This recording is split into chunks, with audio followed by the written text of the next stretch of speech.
Welcome to this series of final term preparation. ये final term की preparation series की video है। Complete series इस चैनल के ऊपर अपलोड की जा रही है और आज की वीडियो के अंदर आपको MGT 101 के फाइनल टर्म की प्रिपरेशन के लिए मेन पॉइंट्स करवाए जा रहे हैं, वो भी न्यू सिलेबस के मुताबिक। तो शुरू करते हैं आज के इस ट्यूटोरियल को। फिक्स एसेट्स से हम शुरुआत करते हैं। फिक्स एसेट्स जो है वो क्या होते हैं? फिक्स एसेट्स जो है वो लॉन्ग टर्म टेंजिबल रिसोर्सेज होते हैं। Long term tangible resources owned by a business for operational purposes such as land, building, machinery and equipment, यानी कि इनको काफ़ी लंबे वक्त के लिए इस्तेमाल किया जाता है। आप देखते हैं कि जितने भी फिक्स एसेट्स हैं, कोई भी हो, मशीनरी वगैरह हो, लैंड हो, बिल्डिंग हो, इक्विपमेंट हो, ये तमाम जो है वो कई सालों तक इस्तेमाल किए जा सकते हैं। एक तो ये लॉन्ग टर्म होगा, टेंजिबल होता है। टेंजिबल से मुराद वो चीज़ होती है जिसको हम देख सकते हैं, टच कर सकते हैं, तो वो तमाम चीज़ें टेंजिबल होती हैं। तो ये लॉन्ग टर्म भी होते हैं, टेंजिबल होते हैं, ऑन बाय अ बिजनेस। आप इसको बिजनेसेस ऑन करते हैं, बिजनेसेस की मिल्कियत में होते हैं ये जितने भी फिक्स एसेट्स होते हैं, लैंड, बिल्डिंग, मशीनरी वगैरह। और ये जो है इनको जब ख़रीदते हैं तो जनरली तौर पे इनको ये रीसेल के लिए नहीं ख़रीदा जाता, बल्कि इनके ज़रिए जो रेवेन्यू जनरेट किया जाता है, इनके ज़रिए चीज़ें बनाई जाती हैं या फिर चीज़ों को सप्लाई किया जाता है, या बहुत सी चीज़ें की जाती हैं। या फिर अंदर ही ये बिल्डिंग है तो ऑब्वियसली बात है उसके अंदर ही जो है वो चीज़ें बन रही होती हैं या काम हो रहा होता है, तो इनके ज़रिए रेवेन्यू जनरेट किया जाता है, इनके ज़रिए इनकम को हासिल किया जाता है और कई सालों तक किया जाता है। एक ही फिक्स एसेट के ज़रिए कई सालों तक इनकम को हासिल किया जा रहा होता है।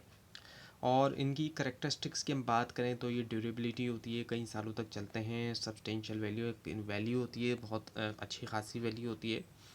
और ग्रेजुअल कंजम्पशन होती है इसकी थ्रो यूज़। अब इसको ऐसा नहीं होता कि ऑब्वियसली बात है जो करंट एसेट होते हैं वो उनको तो बहुत जल्दी इस्तेमाल कर लिया जाता है, लेकिन ये जो ग्रेजुअल इनको कंज्यूम किया जा रहा होता है थ्रो यूज़, थोड़ा थोड़ा इनको ऑब्वियसली बात है कई सालों तक चलते हैं तो इनका इस्तेमाल चलता रहता है, इनको कंज्यूम करते रहते हैं।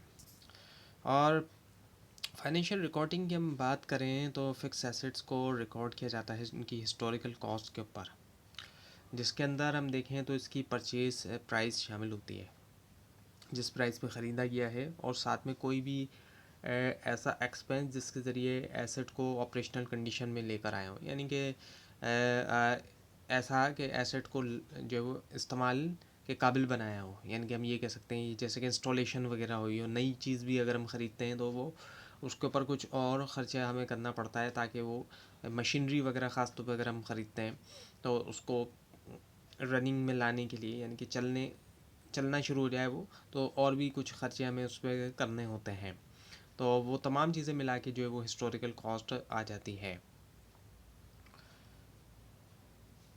सो फिक्स एसेट के अंडरस्टैंड करना क्रूशल होता है क्योंकि ये प्रेजेंट करते हैं इससे सिग्निफिकेंट किस्म की इन्वेस्टमेंट भी और जो फाइनेंशियल स्टेबिलिटी होती है उसको। जो प्रॉपर क्लासिफिकेशन होती है वो इस बात को यकीनी बनाती है कि रिपोर्टिंग सही हो और जो अकाउंटिंग स्टैंडर्ड्स हैं उन्हीं के मुताबिक रहें। और बिजनेसेस को लाजमी तौर पे कंसिडर करना चाहिए इम्पेयरमेंट और जो डिस्पोजल होता है एसेट्स का, जो कि अफेक्ट करता है प्रॉफिटेबिलिटी और टैक्स ऑब्लिगेशंस को। Now the depreciation. अब डेप्रिसिएशन की बात करते हैं हम। डेप्रिसिएशन भी फिक्स एसेट्स के ऊपर ही चार्ज की जाती है। और डेप्रिसिएशन है क्या? Is the systematic allocation of the cost of a fix asset over it's useful life. Systematic तौर पे एलोकेट किया जाता है जो कॉस्ट है फिक्स एसेट की उसकी यूज़फुल लाइफ के ऊपर, यानी कि उसकी यूज़फुल लाइफ को हम के ऊपर कॉस्ट को स्प्रेड कर देते हैं। क्योंकि अभी क्या है, फिक्स एसेट है तो कई सालों तक चलता है। नॉर्मली तौर पे 5 साल तक एक फिक्स एसेट चलता है।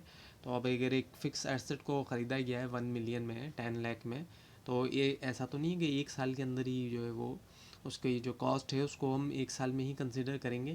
तो इस तरह तो बिजनेसेस जो है वो लॉस में फिर जा सकेंगे, जा सकते हैं। अगर इस तरह से हम शो करेंगे तो उसकी कॉस्ट को स्प्रेड कर दिया जाता है। अब वो 1 मिलियन क्या होगा, 5 सालों के ऊपर स्प्रेड कर देंगे तो उसको क्या बन जाएगा, 2 लाख बन जाएगा पर ईयर। इस तरीके से जो है वो हम कॉस्ट को जो है वो स्प्रेड कर देते हैं उसकी यूज़फुल लाइफ के ऊपर। और इससे ये रिफ्लेक्ट भी करता है वेयर एंड टेयर को भी, ऑब्सोलेंस और यूजेज को भी, और इंश्योर करता है कि एक्सपेंसेस मैच करें रेवेन्यूज़ के साथ। और जब फिक्स एसेट का इस्तेमाल किया जाता है तो उसकी फिर वैल्यू भी गिरती है वक्त के साथ साथ, और फिर हम देखते हैं कि उसकी जो एफिशिएंसी उसमें कमी आती जाती है।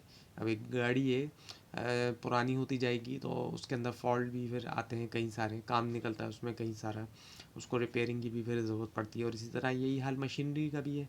और इवन के कोई बिल्डिंग भी है तो उसमें भी हम देखते हैं कि उसमें भी फिर रिपेयरिंग हमें करवानी पड़ती है, अदरवाइज़ तो बिल्डिंग की भी कंडीशन जो है वो बहुत ज़्यादा जो है वो खस्ता हाल हो जाती है और फिर बहुत ज़्यादा डेंजरस भी हो जाती है कभी कभी। सो कॉमन मेथड जो होते हैं डेप्रिसिएशन के, अगर हम उसको देखें तो उसमें स्ट्रेट लाइन होता है, जो कि इसमें ये होता है कि बिल्कुल ही इवनली स्प्रेड कर दिया जाता है स्ट्रेट लाइन के अंदर जब हम देखते हैं तो। और इसमें वैल्यू जो है ऑलमोस्ट ज़ीरो ही हो जाती है जब निकालते हैं हम उसकी यूज़फुल लाइफ के ऊपर। जबकि डिक्लाइनिंग बैलेंस जो है उसमें थोड़ा अलग होता है, उसमें एक्सेलरेट किया जाता है डेप्रिसिएशन अर्लियर। और इसके अलावा यूनिट ऑफ प्रोडक्शन जो है वो बेस करता है यूजेज के ऊपर। सो हर मेथड का हम जो है वो देखते हैं कि वो असर होता है फाइनेंशियल स्टेटमेंट पे डिफरेंटली, मुख्तलिफ तरीके से। और ये असर डालता है नेट इनकम को, टैक्स लाइबिलिटीज़ को भी, टैक्स के ऊपर भी। डेप्रिसिएशन के ज़रिए हम टैक्स को भी कह सकते हैं कि बचा सकते हैं हम। और डेप्रिसिएशन ज़रूरी होता है एक्यूरेट वैल्यूएशन के लिए भी, और जो अकाउंटिंग प्रिंसिपल है उनके साथ जुड़े रहें। Now the purpose and types of control account. जो कंट्रोल अकाउंट है उसके पर्पस और टाइप की हम बात करते हैं। कंट्रोल अकाउंट जो है वो समरी अकाउंट होते हैं लेजर, जनरल लेजर में, जो कंसोलिडेट करते हैं ट्रांजेक्शन्स सब्सिडरी लेजर से, जैसे कि अकाउंट रिसीवेबल और अकाउंट्स पेबल हो गया। सो जो प्राइमरी पर्पस होता है इनका वो होता है कि मेंटेन करें एक्यूरेसी और प्रोवाइड करें क्विक चेक जो है लेजर बैलेंस के ऊपर। और अगर हम इसमें देखें शामिल हैं क्या क्या, इसमें सेल्स लेजर जो है वो शामिल हो गया, सेल्स लेजर कंट्रोल अकाउंट हो गया। और समराइज़ करना कस्टमर ट्रांजेक्शन, इसके अलावा परचेज़ करना लेजर कंट्रोल अकाउंट, इसके अलावा समराइज़ करना सप्लायर ट्रांजेक्शन वगैरह। सो कंट्रोल अकाउंट जो है वो क्या करते हैं, हेल्प करते हैं एरर्स को डिटेक्ट करने में, सिंप्लीफाई करने में, रेकन्सिलेशन जो होती है, और सपोर्ट करने में जो इंटरनल कंट्रोल सिस्टम होते हैं। और ये ज़रूरी होते हैं जो लार्ज ऑर्गेनाइजेशन है, बड़ी हैं ऑर्गेनाइजेशन है, क्योंकि वहाँ पे बहुत सारी ट्रांजेक्शन होती है। और इंश्योर करने में कि जो डिटेल रिकॉर्ड्स होते हैं वो समराइज फाइनेंशियल डेटा के मुताबिक हो सकें। सो रेगुलर रेकन्सिलेशन जो होती है कंट्रोल अकाउंट्स और सब्सिडरी लेजर्स के दरमियान, वो रोकती है डिस्क्रिपेंसीज और बढ़ाती है रिलायबिलिटी फाइनेंशियल स्टेटमेंट्स की। Now the types of accounting errors and correction methods. So accounting errors जो है वो आते हैं, क्यों आते हैं? इनकरेक्ट रिकॉर्डिंग की वजह से जब डेटा रिकॉर्ड कर रहे होते हैं तो उस दौरान मिस्टेक हो सकती है, टाइपिंग मिस्टेक भी हो सकती है, और भी तरीके से मिस्टेक हो सकती है, ओमिशन भी हो सकती है कि जो चीज़ रिकॉर्ड करना थी उसको भूल रिकॉर्ड ही नहीं कर पाए, या फिर मिस क्लासिफिकेशन कर लेना, गलत क्लासीफाई कर लेना, ये भी हो सकता है। सो जो कॉमन एरर टाइप्स हैं उसमें एरर ऑफ ओमिशन हो गया, भूल गए, रिकॉर्ड नहीं कर सके एक्चुअली। और इसके अलावा कमीशन भी आता है, प्रिंसिपल भी आता है, कंपनसेटिंग भी आता है। और रेक्टिफिकेशन की जाती है, उसमें ये होता है कि आइडेंटिफाई किया जाता है एरर्स को और एनालाइज किया जाता है उसका इम्पैक्ट, और जर्नल एंट्रीज भी फिर पास की जाती हैं। अब ऐसे एरर्स जो कि ट्रायल बैलेंस बनने से पहले अगर डिस्कवर हो जाते हैं, ढूंढ लिया जाता है उनको, तो उनको तो इमीडिएटली तौर पे सही किया जा सकता है। लेकिन जो उसके बाद होंगे तो फिर क्या होगा कि फिर एडजस्टमेंट एंट्रीज बनाई जाएंगी फिर। और एक्यूरेट रेक्टिफिकेशन जो है वो यकीनी बनाती है रिलायबल फाइनेंशियल रिपोर्टिंग, और जो कंप्लाइंस स्टैंडर्ड के साथ ये रोकता है मिस इंटरप्रिटेशन जो है फाइनेंशियल हेल्थ, और सपोर्ट करता है audit process. Now the preparation and की एडजस्टमेंट्स। सो फाइनेंशियल अकाउंट्स जो है वो समराइज़ करता है एक बिज़नेस की फाइनेंशियल परफॉर्मेंस, और जो पोजीशन होती है एंड के ऊपर अकाउंटिंग पीरियड की। और इसमें शामिल होता है trading account, profit and loss account, और जो बैलेंस शीट होती है। एडजस्टमेंट जो है वो इंश्योर करती है एक्यूरेसी को, इनकॉर्पोरेट करते हुए जो आउटस्टैंडिंग एक्सपेंस होते हैं, प्रीपेड एक्सपेंस, और जो एक्यूरेट इनकम है, इसके अलावा डेप्रिसिएशन है। और ये जो एडजस्टमेंट होती है ये अलाइन करती है रेवेन्यू और एक्सपेंसेस को करेक्ट पीरियड के साथ और मैचिंग प्रिंसिपल के साथ जुड़े रहना। प्रॉपर प्रिपरेशन जो है फाइनेंशियल अकाउंट्स की प्रोवाइड करती है स्टेक होल्डर्स को इनसाइट प्रॉफिटेबिलिटी के हवाले से, लिक्विडिटी और जो सॉल्वेंसी होती है, और ये सपोर्ट भी करता है डिसीजन मेकिंग और जो कंप्लाइंस होती है स्टैट्यूटरी रिक्वायरमेंट्स के साथ। अगर नज़रअंदाज कर दिया जाए एडजस्टमेंट को, तो उससे फाइनेंशियल रिजल्ट्स ख़राब हो सकते हैं और उसी से फिर इनकरेक्ट किस्म के कंक्लूजन्स आते हैं, कंक्लूजन्स जो ख़राब होते हैं, और पोटेंशियल जो है वो रेगुलेटरी इश्यूज भी। The structure and purpose of manufacturing accounts. एक मैन्युफैक्चरिंग अकाउंट जो होता है वो कैलकुलेट करता है कॉस्ट ऑफ गुड्स जो प्रोड्यूस हुए एक पीरियड के दरमियान, और इसके अंदर शामिल है रॉ मटेरियल जो कंज्यूम किया गया, डायरेक्ट लेबर और जो फैक्ट्री ओवरहेड होते हैं वो भी है। अकाउंट की शुरुआत होती है opening stock of raw material के साथ, उसमें ऐड कर देते हैं हम परचेजेस, माइनस कर देते हैं हम क्लोजिंग स्टॉक, ताकि मटेरियल कंजम्पशन हासिल किया जा सके। डायरेक्ट वेजेस और ओवरहेड उनको ऐड किया जाता है ताकि कंप्यूट करें हम टोटल मैन्युफैक्चरिंग कॉस्ट, और ये कॉस्ट जो है इसको ट्रांसफ़र किया जाता है ट्रेडिंग अकाउंट के ऊपर ताकि क्रॉस प्रॉफिट निकाला जा सके। मैन्युफैक्चरिंग अकाउंट जो है वो ज़रूरी होता है बिजनेसेस के लिए जो कि प्रोड्यूस करें गुड्स, क्योंकि ये हेल्प करता है कंट्रोल करने में प्रोडक्शन कॉस्ट और सेट करने में प्राइसिंग स्ट्रेटजी। जो सही प्रिपरेशन है वो इस बात को यकीनी बनाता है कि कॉस्ट एफिशिएंसी का होना और प्रॉफिटेबिलिटी एनालिसिस का। Now the valuation methods and impact. Inventory valuation जो होती है उसके ज़रिए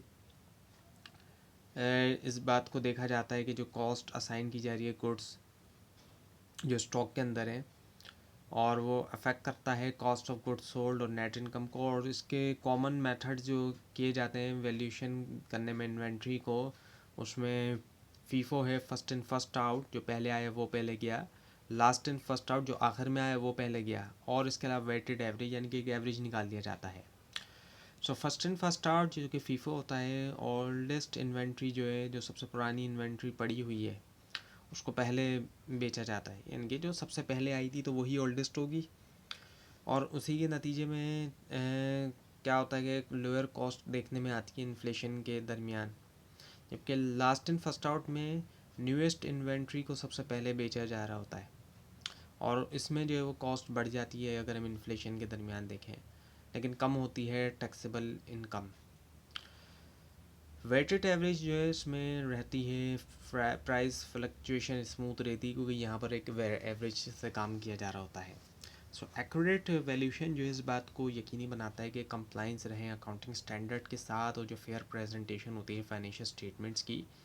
इन्वेंट्री मैनेजमेंट जो है वो असर भी डालती है लिक्विडिटी के ऊपर और ऑपरेशनल एफिशिएंसी के ऊपर। Now the features and accounting treatment. Partnership accounting के अंदर हम देखें तो उसमें रिकॉर्ड किया जाता है ट्रांजैक्शंस को। फर्म जिसको ऑन करती है दो या दो से ज़्यादा इंडिविजुअल्स, और वो शेयर कर रहे हैं प्रॉफिट्स भी और लॉसेस भी। और की फ़ीचर्स की अगर हम बात करें तो उसमें म्यूचुअल एजेंसी है, लाइबिलिटी अनलिमिटेड होती है, यानी कि जितना उन्होंने इन्वेस्ट किया है वो उससे ज़्यादा के लायबल हो सकते हैं अगर फर्म जो वो जाती है लॉस में। इसके अलावा प्रॉफिट शेयरिंग के रेशियो भी होते हैं, जैसे कि 1:2 रेशियो हो गया।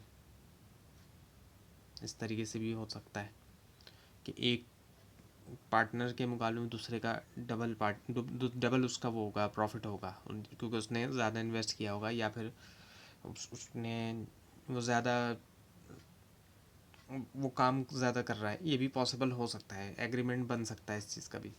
इम्पॉर्टेंट अकाउंटिंग ट्रीटमेंट जो होता है उसमें हम देखें तो उसमें एक तो admission of a new partner होता है, जब नया पार्टनर आएगा उसके मुताबिक भी उसको रिकॉर्ड वगैरह किया जाएगा। इसके अलावा जब रिटायरमेंट होती है वहाँ पर भी, या फिर डिसोल्यूशन है, बंद किया जा रहा है, ख़त्म किया जा रहा है। इसके अलावा एडजस्टमेंट होती है गुडविल की, रिवैल्यूएशन होती है एसेट की, और सेटलमेंट की जाती है अकाउंट्स की। तमाम क्रिटिकल होते हैं जब चेंजेस आती है पार्टनरशिप स्ट्रक्चर के अंदर। प्रॉपर अकाउंटिंग इस बात को यकीनी बनाता है कि फेयरनेस रहे पार्टनर्स के दरमियान और कंप्लाइंस रहा जाए पार्टनरशिप एग्रीमेंट्स के साथ, और ये प्रोवाइड करता है ट्रांसपेरेंसी और सपोर्ट करता है जो भी डिस्प्यूट रेजोल्यूशन होती है। कंपनी के जो फाइनेंशियल स्टेटमेंट्स होते हैं उसको हम देखें तो उसके अंदर balance sheet, income statement, statement of changes in equity, notes to accounts आ जाते हैं। ये स्टेटमेंट्स प्रोवाइड करते हैं कॉम्प्रिहेंसिव किस्म का व्यू जो है फाइनेंशियल पोजीशन का, परफॉर्मेंस का, कैश फ्लो का और कंप्लायंस का जो स्टैंडर्ड्स हैं उनके साथ। और वो स्टैंडर्ड कौन से हैं? IFRS है और या फिर गैप है, जो कि यकीनी बनाता है कंपैरेबिलिटी और रिलायबिलिटी। क्योंकि अगर ये कोई भी स्टेटमेंट एक स्टैंडर्ड के मुताबिक बना हुआ है तो ही उसको कंपेयर किया जा सकता है दूसरे से। अगर एक कंपनी ने स्टेटमेंट तो बनाए हुए हैं लेकिन उसने किसी स्टैंडर्ड को फॉलो नहीं किया गया, तो अब अगर उन्होंने कोई स्टैंडर्ड को फॉलो नहीं किया तो फिर बहुत ही मुश्किल होगा कि उसको किसी दूसरी कंपनी के स्टेटमेंट्स के साथ कंपेयर किया जा सके। और जो की एस्पेक्ट्स अगर हम देखें तो उसमें प्रॉपर क्लासिफिकेशन आ जाती है एसेट्स की, एसेट्स को प्रॉपरली क्लासीफाई किया जाए। और फिर लाइबिलिटीज़ भी, एसेट्स में भी फिर फिक्स्ड एसेट और करंट एसेट, लाइबिलिटी भी इसी तरीके से। और रेवेन्यू रिकग्निशन, इनकम वगैरह। और जो डिस्क्लोजर है कंटिजेंट लाइबिलिटीज़ की, कुछ लाइबिलिटीज़ कंटिजेंट भी होती हैं, कंडीशनल। और फाइनेंशियल स्टेटमेंट ज़रूरी है स्टेक होल्डर्स के लिए भी, रेगुलेटर्स जो होते हैं, इन्वेस्टर्स के लिए भी, ताकि असेस करें प्रॉफिटेबिलिटी के कितना प्रॉफिट है, सॉल्वेंसी और जो ग्रोथ के जो पोटेंशियल है, जो ग्रोथ के चांसेस हैं। अब कैश फ्लो की हम बात करें, स्टेटमेंट जो कैश फ्लो का समराइज़ करता है कैश इनफ्लो और जो आउटफ्लो होता है एक पीरियड के दरमियान के कितना कैश आ रहा है और जा रहा है। कैटेगराइज इसको अगर हम देखें तो किया जाता है ऑपरेटिंग, इन्वेस्टिंग और फाइनेंसिंग एक्टिविटीज़ के अंदर। और ये हेल्प करता है किस चीज़ के अंदर? असेस करने में लिक्विडिटी। अब एक कंपनी जो है वो है तो प्रॉफिटेबल, उसका प्रॉफिट तो बहुत ज़्यादा है, लेकिन वो लिक्विडिटी का इशू है। लिक्विडिटी का इशू किस तरीके से है कि उनकी पेमेंट्स फंसी हुई हैं। अब पेमेंट जब फंसी हुई है उनके पास, प्रॉफिट में तो वो हैं लेकिन वो पेमेंट उनकी फंसी हुई है। अब इसकी एग्जांपल हम अगर हम किसी एक शख्स से लें तो एक ऐसा शख्स है कि जिसने जॉब की पूरे महीने, लेकिन उसको सैलरी मिल नहीं रही है, सैलरी फंसी हुई है, किसी भी वजह से लेट हो रही है। तो कहने को उसके पास सैलरी तो है, उसने अर्न कर ली है सैलरी अपनी मेहनत करके, लेकिन सैलरी उसकी तो वो भी उसको भी कैश फ्लो का इशू आएगा। तो इसी तरह बिजनेसेस के साथ भी लिक्विडिटी के इश्यूज आते हैं और उनके प्रॉफिटेबल होने के बावजूद भी उनका पैसा जो है वो उनके हाथ में नहीं होता। सॉल्वेंसी भी इसी से पता चलती है। और जो फाइनेंशियल फ्लेक्सिबिलिटी होती है, ऑपरेशनल जो एक्टिविटीज़ होती हैं उसको हम देखें तो वो रिफ्लेक्ट करती है जो कोर बिज़नेस, जो बुनियादी जो बिज़नेस ऑपरेशंस होते हैं। जबकि इन्वेस्टमेंट की हम बात करें तो उसमें फिर आ जाता है कि जो एसेट ख़रीदा गया, बेचा गया, एसेट्स की ख़रीदो फ़रोख्त हम कह सकते हैं इन्वेस्टमेंट में, क्योंकि इन्वेस्टमेंट की जाती है। और फिर इसके अलावा जो फाइनेंसिंग होती है उसमें हम देखें तो फिर बोरो करना या इक्विटी ट्रांजैक्शन वगैरह करना। सो कैश फ्लो एनालिसिस जो है वो मदद करता है एक्रूअल बेस जो फाइनेंशियल स्टेटमेंट है इस चीज़ को ज़ाहिर करते हुए जो एक्चुअल कैश मूवमेंट है। और ये मदद करता है decision making, credit evaluation, investment planning और पॉजिटिव कैश फ्लो इंडिकेट करता है फाइनेंशियल हेल्थ। जबकि लगातार नेगेटिव कैश फ्लोज सिग्नल होता है पोटेंशियल लिक्विडिटी इश्यूज़ का। तो ये था आज का लेसन। आपको इस बारे में कोई क्वेश्चन हो, खासतौर पर इसमें कोई मिस्टेक दिखाई दे, ज़रूर हाईलाइट कीजिए। और इस पूरी सीरीज़ को देखने के लिए और फाइनल टर्म एग्जाम्स की प्रिपरेशन के लिए इस चैनल को सब्सक्राइब कीजिए, बेल आइकन के ऊपर क्लिक कीजिए। Thanks for watching this video and best of luck.